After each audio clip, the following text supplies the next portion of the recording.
your whole life changes, especially if there's children involved.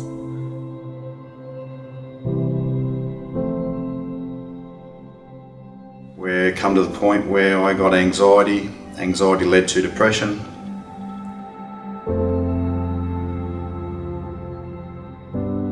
Because I never believed in mental health at all. But then it got to a stage where it was too much.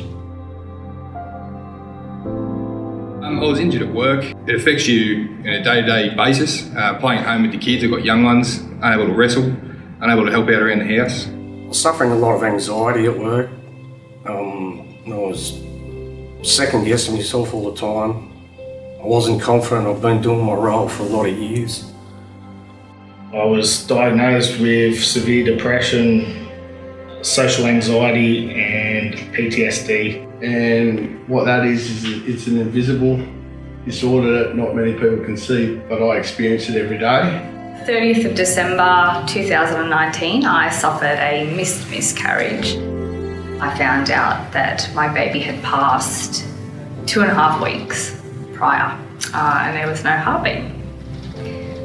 Sharing a story about my uncle who thought there was no alternative way to get away from depression other than to take his own life. Yeah, some days I'm afraid to go to work because if I come home, I'm not sure she might be not alive. So I've been struggling with depression for probably over 20 years now, and had a big breakdown a couple of years ago and was formally diagnosed with borderline personality disorder. Is every day a great day? No. Is every day a bad day? No. I've had a lot of trouble with my eldest son with behavioural issues. It started when he was about 8 years old. Beat myself up a little bit about, or a lot, about sometimes, looking back at the signs that, might have been able to be, being able to change things. I wasn't coping well with life and the normal everyday stuff, and I knew this wasn't normal. Finally going in and asking for help because my head was not in the right space, and I ended up getting referred to a psychologist. The first thing is speak up. So I'm not okay, I don't feel right. I think people hide from it, but I'd rather just be open and talk about it because it's a natural thing. The sooner the better, really.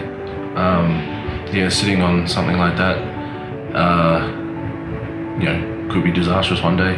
It does get easier to talk about when you do practice talking and practice venting and practice unloading. But it's up to you to make that step.